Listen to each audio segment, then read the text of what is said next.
नमस्कार दोस्तों, स्वागत है आपका मेरे इस यूट्यूब चैनल में। तो आज मैं आपको सुनाने चल रही हूँ मुंशी प्रेमचंद्र जी के द्वारा लिखी गई कहानी अमावस्या की रात। दिवाली की संध्या थी। श्रीनगर के घरों और खंडहरों के भी भाग चमक उठे थे। कस्बे के लड़के और लड़कियां श्वेत थालियों में दीपक लिए मंदिर की ओर जा रही थी। दीपों से उनके मुखारविंद प्रकाशमान थे। प्रत्येक गृह रोशनी से जगमगा रहा था। केवल पंडित देवदत्त का सतधारा भवन काली घटा के अंधकार में गंभीर और भयंकर रूप में खड़ा था। गंभीर इसलिए कि उस अपनी उन्नति के दिन भूले ना थे। भयंकर इसलिए कि जगमगाहट मानो उसे चिढ़ा रही थी। एक समय वह था जबकि ईर्ष्या भी उसे देख देख कर हाथ मलती थी, और एक समय यह है जबकि घृणा भी उस पर कटाक्ष करती है। द्वार पर द्वारपाल की जगह अब मदार और एरंड के वृक्ष खड़े थे। दीवान खाने में एक मतंग साड़ अकड़ता था। ऊपर के घरों में जहाँ सुंदरी रमणियां मनोहर संगीत गाती थी, वहाँ आज जंगली कबूतरों के मधुर स्वर सुनाई देते थे। किसी अंग्रेजी मदरसे के विद्यार्थी के आचरण की भांति उसकी जड़ें हिल गई थी, और उसकी दीवारें किसी विधवा स्त्री के हृदय की भांति विदीर्ण हो रही थी। पर समय को हम कुछ नहीं कह सकते। समय की निंदा व्यर्थ और भूल है। यह मूर्खता और अदूरदर्शिता का फल था। अमावस्या की रात्रि थी। प्रकाश से पराजित होकर मानो अंधकार ने उसी विशाल भवन में शरण ली थी। पंडित देवदत्त अपने अर्ध अंधकार वाले कमरे में मौन परंतु चिंता में निमग्न थे। आज 1 महीने से उनकी पत्नी गिरजा की जिंदगी को निर्दय काल ने खिलवाड़ बना लिया है। पंडित जी दरिद्रता और दुख को भुगतने के लिए तैयार थे। भाग्य का भरोसा उन्हें धैर्य बंधाता था, किंतु यह नई विपत्ति सहन शक्ति से बाहर थी। बेचारे दिन के दिन गिरजा के सिरहाने बैठे हुए उसके मुरझाए हुए मुख को देखकर कुढ़ते और रोते थे। गिरजा जब अपने चरित जीवन से निराश होकर रोती तो उसे समझाते, गिरजा रो मत, शीघ्र ही अच्छी हो जाओगी। पंडित देवदत्त के पूर्वजों का कारोबार बहुत विस्तृत था। वे लेन-देन किया करते थे। अधिकतर उनके व्यवहार बड़े-बड़े चकलेदारों और रजवाड़ों के साथ थे। उस समय ईमान इतना सस्ता नहीं बिकता था। सादे पत्रों पर लाखों की बातें हो जाती थी। मगर सन 57 ईस्वी के बदले ने कितनी ही रियासतों और राज्यों को मिटा दिया, और उनके साथ तिवारियों का यह अन्न धन पूर्ण परिवार भी मिट्टी में मिल गया। खजाना लुट गया। वही खाते पंसारियों के काम आए। जब कुछ शांति हुई, रियासतें फिर संभली, तो समय पलट चुका था। वचन लेख के अधीन हो रहा था, तथा लेख में भी सादे और रंगीन का भेद होने लगा था। जब देवदत्त ने होश संभाला, तब उनके पास इस खंडहर के अतिरिक्त और कोई संपत्ति ना थी। अब निर्वाह के लिए कोई उपाय ना था। कृषि में परिश्रम और कष्ट था। वाणिज्य के लिए धन और बुद्धि की आवश्यकता थी। विद्या भी ऐसी नहीं थी कि कहीं नौकरी करते। परिवार की प्रतिष्ठा दान लेने में बाधक थी। अस्तु साल में 2-3 बार अपने पुराने व्यवहारियों के घर बिना बुलाए पाहुनों की भांति जाते, और कुछ विदाई तथा मार्ग व्यय पाते उसी पर गुजारा करते। पैतृक प्रतिष्ठा का चिन्ह यदि कुछ शेष था, तो वह पुरानी चिट्ठी पत्रियों का ढेर और हुंडियों का पुलिंदा, जिनकी स्याही भी उनके मंद भाग्य की भांति फीकी पड़ गई थी। पंडित देवदत्त उन्हें प्राणों से भी अधिक प्रिय समझते। द्वितीया के दिन जब घर घर में लक्ष्मी की पूजा होती है, पंडित जी ठाट बाट से इन पुलिंदों की पूजा करते। लक्ष्मी ना सही, लक्ष्मी का स्मारक चिन्ह ही सही। दूज का दिन पंडित जी के प्रतिष्ठा की श्रद्धा का दिन था। इसे चाहे विडंबना कहो, चाहे मूर्खता, परंतु श्रीमान पंडित महाशय को उन पत्रों पर बड़ा अभिमान था। जब गांव में कोई विवाद छिड़ जाता, तो यह सड़े गले कागजों की सेना ही बहुत काम कर जाती, और प्रतिवादी शत्रु को हार माननी पड़ती।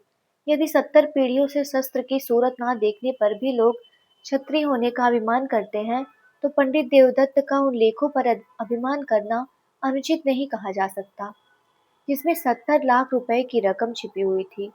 वही अमावस्या की रात्रि थी, किंतु दीपमालिका अपनी अल्प जीवनी समाप्त कर चुकी थी। चारों ओर जुआरियों के लिए यह शकुन की रात्रि थी, क्योंकि आज की हर साल साल भर की हार होती थी। लक्ष्मी के आगमन की धूम थी। कौड़ियों पर असरफियां लुट रही थी।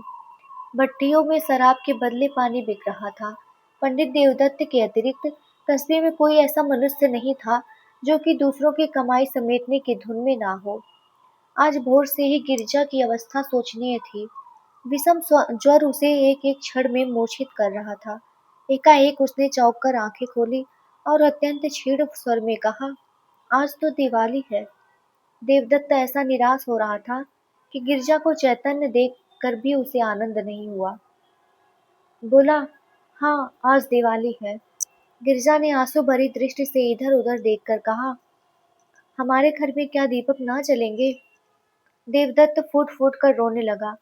गिरजा ने फिर उसी स्वर में कहा, देखो आज बरस बरस के दिन भी घर पर अंधेरा छाया है। मुझे उठा दो, मैं भी अपने घर दिए जलाऊंगी। ये बातें देवदत्त के हृदय में चुभी जाती थी। मनुष्य की अंतिम घड़ी में लालसाओं और भावनाओं में व्यतीत होती है। इस नगर में नाला शंकर दास अच्छे प्रसिद्ध वैद्य थे। अपने प्राण संजीवन औषधालय में दवाओं के स्थान पर छापने का प्रेस रखे हुए थे। दवाइयाँ कम बनती थी, इश्तहार अधिक प्रकाशित होते थे। वे कहा करते थे कि बीमारी केवल रईसों का ढकोसला है और पॉलिटिकल इकोनॉमी के अनुसार इस विलास पदार्थ से जितना अधिक संभव हो टैक्स लेना चाहिए। यदि कोई निर्धन है तो हो, यदि कोई मरता है तो मरे, उसे क्या अधिकार है कि बीमार पड़े और मुफ्त में दवा कराए। भारतवर्ष की यह दशा अधिकतर मुफ्त दवा कराने से हुई है। इसने मनुष्यों को असावधान और बलहीन कर बना दिया है। देवदत्त महीने भर नित्य उनके निकट दवा लेने आता था, परंतु वैद्य जी कभी उसकी ओर इतना ध्यान नहीं देते थे कि वह अपनी शोचनीय दशा प्रकट कर सके। वैद्य जी के हृदय के कोमल भाग तक पहुंचने के लिए देवदत्त ने बहुत कुछ हाथ पैर चलाए। वह आंखों में आंसू भरे आता, किंतु वैद्य जी का हृदय ठोस था, उसमें कोमल भाव था ही नहीं। वही अमावस्या की डरावनी रात थी। गगन मंडल में तारे आधी रात के बीतने पर और भी अधिक प्रकाशित हो रहे थे, मानो श्रीनगर की बुझी हुई दिवाली पर कटाक्षयुक्त आनंद के साथ मुस्कुरा रहे थे। देवदत्त बेचैनी की दशा में गिरजा के सिरहाने से उठे और वैद्य जी के मकान की ओर चले। वे जानते थे कि लाला जी बिना फीस लिए कदापि नहीं आएंगे, किंतु हताश होने पर भी आशा पीछा नहीं छोड़ती। देवदत्त कदम आगे बढ़ाते चले जाते थे। हकीम जी उस समय अपने रामबाण विद्दू का विज्ञापन लिखने में व्यस्त थे। उस विज्ञापन की भावप्रद भाषा तथा आकर्षक शक्ति देखकर कह नहीं सकते कि वे वैद्य शिरोमणि थे या सुलेखक विद्यावारिधि थी। पाठक आप उनकी उर्दू विज्ञापन का साक्षात दर्शन कर लें। नाजरीन, आप जानते हैं कि मैं कौन हूँ। आपका जर्द चेहरा, आपका तने लागिर, आपका जरा सी मेहनत में बेदम हो जाना, आपका लज्जात दुनिया में महरूम रहना, आपका खाना तरीके, यह सब सवाल का नफी में जवाब देते हैं। सुनिए, मैं कौन हूँ। मैं वह शख्स हूँ जिसने इमराज इंसानी को पर्दे दुनिया से गायब कर देने का बीड़ा उठाया, जिसने इश्तिहारबाज का फरोश गंदुमनुमा बने हुए हकीमों को बेखबर व बुन से खोद कर दुनिया को पाक कर देने का अज़्म बिल जज्ब कर लिया है। मैं वह हैरतगंज इंसान ज़ईफ़ उल बयान हूँ जो नासाद को दिलसाद, नामुराद को बामुराद, भगोड़े को दिलेर, गीदड़ को शेर बनाता है। और यह किसी जादू से नहीं, मंत्र से नहीं, वह मेरी इजाद करदा अमृत बिंदु के अदना करिश्मे से है। अमृत बिंदु क्या है इसे मैं कुछ नहीं जानता। महर्षि अगस्त्य ने धन्वंतरि के कानों में इसका नुस्खा बतलाया था। जिस वक्त आप वीपी पार्सल खोलेंगे, आप पर उसकी हकीकत रोशन हो जाएगी। यह आबेहात है। यह मर्दानगी का जौहर, फरजानगी का अक्सीर, अक्ल का मुरब्बा और जेहन का शकील है। अगर वर्षों की मुशायराबाजी ने भी आपको शायर नहीं बनाया, अगर सभी रोज के रटन पर भी आप इम्तिहान के कामयाब नहीं हो सके, अगर दल्लालों की खुशामद और मुवक्किलों की नाजरबरदारी के बावजूद भी आप अहाते अदालत में भूखे कुत्ते की तरह चक्कर लगाते फिरते हैं, अगर आप गला फाड़ फाड़ कर चीखने, मेज पर हाथ पटक कर भी अपनी तकरीर से कोई असर पैदा नहीं कर सकते, तो आप अमृत बिंदु का इस्तेमाल कीजिए। इसका सबसे बड़ा फायदा, जो पहले ही दिन मालूम हो जाएगा, यह है कि आपकी आंखें खुल जाएंगी और आप फिर कभी इश्तहारबाजी हकीमों के दाम फरेब में ना फंसेंगे। वैद्य जी इस विज्ञापन को समाप्त कर उच्च स्वर से पढ़ रहे थे। उनके नेत्रों में उचित अभिमान और आशा झलक रही थी कि इतने में देवदत्त ने बाहर से आवाज दी। वैद्य जी बहुत खुश हुए। रात के समय उनकी फीस दुगनी थी। लालटेन लिए बाहर निकले तो देवदत्त रोता हुआ उनके पैरों से लिपट गया और बोला, वैद्य जी इस समय मुझ पर दया कीजिए। गिरजा अब कोई शायद की पाहुनी है। अब आप ही उसे बचा सकते हैं। यूँ तो मेरे भाग्य में जो लिखा है वही होगा, किंतु इस समय तनिक चलकर आप उसे देख लें, मेरे दिल का दाह मिट जाएगा।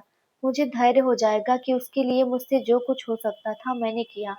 परमात्मा जानता है कि मैं इस योग्य नहीं हूँ कि आपकी कुछ सेवा कर सकूं, किंतु जब तक जीऊंगा आपका यश गाऊंगा और आपके इशारों का गुलाम बना रहूंगा। हकीम जी को पहले कुछ तरस आया, किंतु वह जुगनू की चमक थी जो शीघ्र स्वार्थ के विशाल अंधकार में विलीन हो गई। वही अमावस्या की रात्रि थी। वृक्षों पर सन्नाटा छा गया था। जीतने वाले अपने बच्चों को नींद से जगाकर इनाम देते थे। हारने वाले अपनी रुष्ट और क्रोधित स्त्रियों से क्षमा के लिए प्रार्थना करते थे। इतने में घंटी के लगातार शब्द वायु और अंधकार को चीरते हुए कान में आने लगे। उनकी सुहावनी ध्वनि इस निस्तब्ध अवस्था में अत्यंत भली प्रतीत हो रही थी। यह शब्द समीप हो गए और अंत में पंडित देवदत्त के समीप आकर उस खंडहर में डूब गए। पंडित जी उस समय निराशा के अथाह समुद्र में गोते खा रहे थे। शोक में इस योग्य भी नहीं थे कि प्राणों से भी अधिक प्यारी गिरिजा का दवा दर्पण कर सके। क्या करे इस निठुर वैद्य को यहाँ कैसे लाए? जालिम मैं सारी उम्र तेरी गुलामी करता, तेरे इश्तिहार छापता, तेरी दवाइयाँ कूटता। आज पंडित जी को यह ज्ञात हुआ कि 70 लाख की चिट्ठी पत्रियां इतनी कौड़ियों के मोल भी नहीं। पैतृक प्रतिष्ठा का अहंकार अब आंखों से दूर हो गया। उन्होंने उस मखमली थैले को संदूक से बाहर निकाला और उन चिट्ठी पत्रियों को जो बाप दादाओं की कमाई का शेषांश थी और प्रतिष्ठा की भांति जिनकी रक्षा की जाती थी, एक एक करके दिया को अर्पण करने लगे। जिस तरह सुख और आनंद से पालित शरीर चिंता की भेंट हो जाती है, उसी प्रकार वह कागजी पुतलियां भी उस प्रज्वलित दिया के धधकते हुए मुंह का ग्रास बनती थी। इतने में किसी ने बाहर से पंडित जी को पुकारा। उन्होंने चौंक कर सिर उठाया। वे नींद से अंधेरे में टटोलते हुए दरवाजे तक आए। देखा कि कई आदमी हाथ में मशाल लिए हुए खड़े हैं और एक हाथी अपने सूंड से उन एरंड के वृक्षों को उखाड़ रहा है जो द्वार पर द्वारपालों की भांति खड़े थे। हाथी पर एक सुंदर युवक बैठा है जिसके सिर पर केसरिया रंग का रेशमी पाग है। माथे पर अर्धचंद्राकार चंदन भाले की तरह तनी हुई नोकदार मूछें मुखारविंद से प्रभाव और प्रकाश टपकता हुआ कोई सरदार मालूम पड़ता था। उसका कालीदार अंगरखा और चुनावदार पैजामा, कमर में लटकती हुई तलवार और गर्दन में सुनहरे कंठे और जंजीर उसके सजीले शरीर पर अत्यंत शोभा पा रहे थे। पंडित जी को देखते ही उसने रकाब पर पैर रखा और नीचे उतरकर उनकी वंदना की। उसके इस विनीत भाव से कुछ लज्जित होकर पंडित जी बोले, आपका आगमन कहाँ से हुआ? नवयुवक ने बड़े नम्र शब्दों में जवाब दिया। उसके चेहरे से भलमनसाहट बरसती थी। मैं आपका पुराना सेवक हूँ। दास का घर राजनगर है। मैं वहाँ का जागीरदार हूँ। मेरे पूर्वजों पर आपके पूर्वजों ने बड़े अनुग्रह किए हैं। मेरी इस समय जो कुछ प्रतिष्ठा तथा संपदा है, सब आपके पूर्वजों की कृपा और दया का परिणाम है। मैंने अपने अनेक स्वजनों से आपका नाम सुना था और मुझे बहुत दिनों से आपके दर्शन की आकांक्षा थी। आज वह शुभ अवसर मिला। अब मेरा जन्म सफल हुआ। पंडित देवदत्त की आंखों में आंसू भर आए। पैतृक प्रतिष्ठा का अभिमान उनके हृदय का कोमल भाग था। वह दीनता जो उनके मुख पर छाई हुई थी, थोड़ी देर के लिए विदा हो गई। वे गंभीर भाव धारण करके बोले, यह आपका अनुग्रह है जो ऐसा कहते हैं। नहीं तो मुझ जैसे कपूत में तो इतनी भी योग्यता नहीं जो अपने को उन लोगों की संतति कह सको। इतने में नौकरों ने आंगन में फर्श बिछा दिया। दोनों आदमी उस पर बैठे और बातें होने लगी। वे बातें जिनका प्रत्येक शब्द पंडित जी के मुख को इस तरह प्रफुल्लित कर रहा था जिस तरह प्रातःकाल की वायु फूलों को खिला देती है। पंडित जी के पितामह ने नवयुवक ठाकुर के पितामह को 2500 रुपए कर्ज दिए थे। ठाकुर अब गया में जाकर अपने पूर्वजों का श्राद्ध करना चाहता था, इसलिए जरूरी था कि उसके जिम्मे जो कुछ ऋण हो उसकी एक एक कौड़ी चुका दी जाए। ठाकुर को पुराने बही खाते में यह ऋण दिखाई दिया। 25 के अब 75,000 हो चुके। वही ऋण चुका देने के लिए ठाकुर आया था। धर्म ही वह शक्ति है जो अंतःकरण में ओजस्वी विचारों को पैदा करती है। हाँ, इस विचार को कार्य में लाने के लिए पवित्र और बलवान आत्मा की आवश्यकता होती है, नहीं तो वे विचार क्रूर और पापमय हो जाते हैं। अंत में ठाकुर ने कहा, आपके पास तो वे चिट्ठियां होंगी। देवदत्त का दिल बैठ गया। वे संभल कर बोले, संभवता हो, कुछ कह नहीं सकते। ठाकुर ने लापरवाही से कहा, ढूंढिए, यदि मिल जाए तो हम लेते जाएं। पंडित देवदत्त उठे, लेकिन हृदय ठंडा हो रहा था। शंका होने लगी कि कहीं भाग्य हरे बाग ना दिखा रहा हो। कौन जाने वह पुर्जा जलकर राख हो गया या नहीं। यदि ना मिला तो रुपए कौन देता है। शोक कि दूध का प्याला सामने आकर हाथ से छूट जाता है। हे भगवान, वह पत्रे मिल जाए। हमने अनेक कष्ट पाए हैं, अब हम पर दया करो। इस प्रकार आशा और निराशा की दशा में देवदत्त भीतर गए और दिया के टिमटिमाते हुए प्रकाश में बचे हुए पत्रों को उलट पुलट कर देखने लगे। वे उछल पड़े और उमंग में भरे हुए पागलों की भांति आनंद की अवस्था में 2-3 बार कूदे। तब दौड़कर गिरजा को गले से लगा लिया और बोले, प्यारी, यदि ईश्वर ने चाहा तो अब तो बच जाएगी।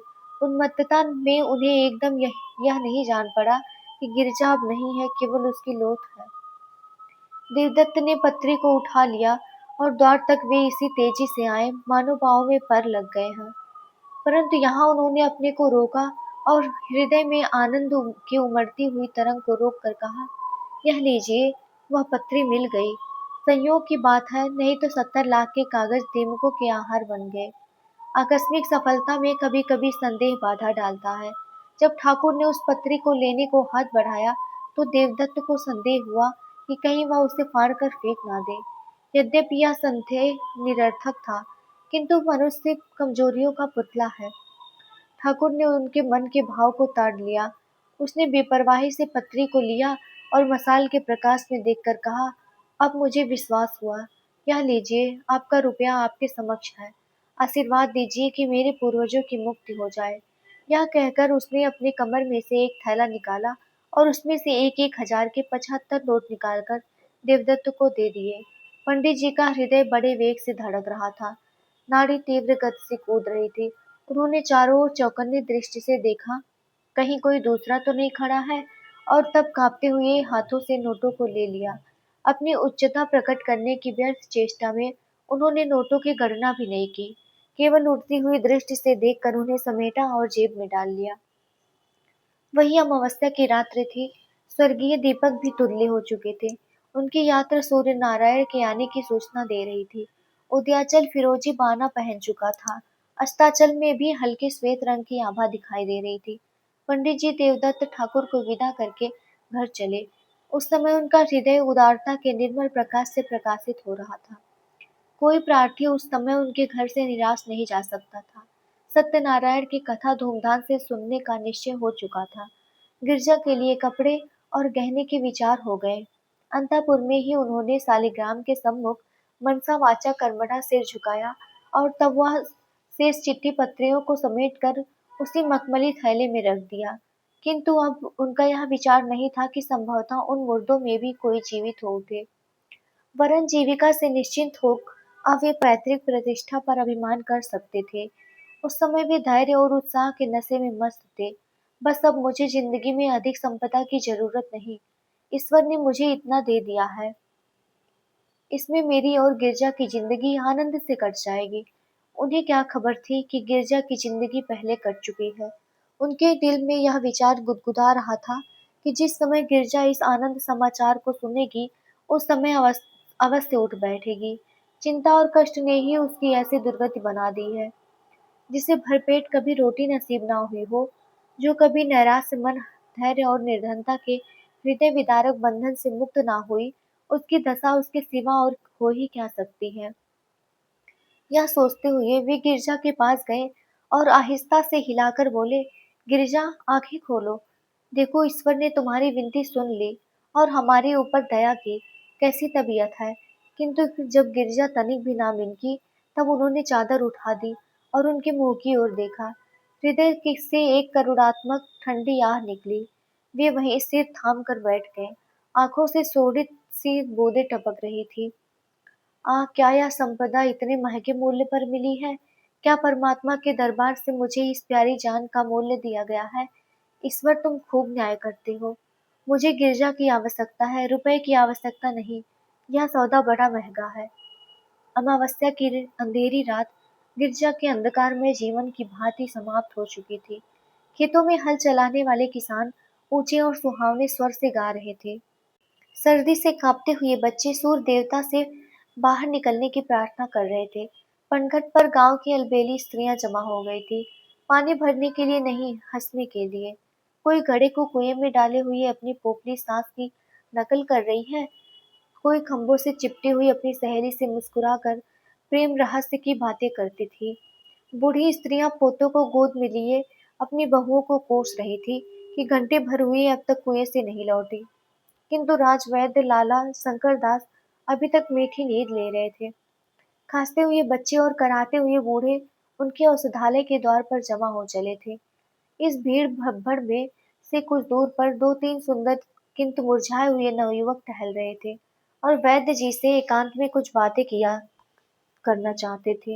इतने में पंडित देवदत्त नंगे सिर, नंगे बदन, लाल आंखें, डरावनी सूरत, कागज का एक पुलंदा लिए हुए दौड़ते हुए आए और औषधालय के द्वार पर इतने जोर से हाँक लगाने लगे कि वैद्य जी चौंक पड़े और कहार को पुकार कर बोले कि दरवाजा खोल दे।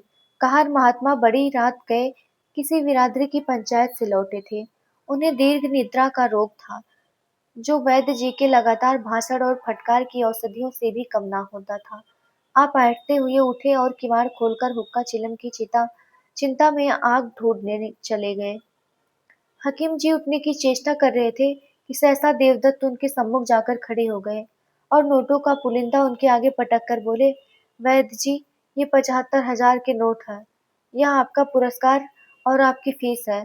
आप चलकर गिरजा को देख लीजिए और ऐसा कुछ कीजिए कि वह केवल एक बार आंखें खोल दे। यह उसकी एक दृष्टि पर न्यौछावर है, केवल एक दृष्टि पर। आपको रुपए मनुष्य की जान से प्यारे हैं, वे आपके समक्ष हैं। मुझे गिरजा की एक चितवन इन रुपयों से कई गुना प्यारी है।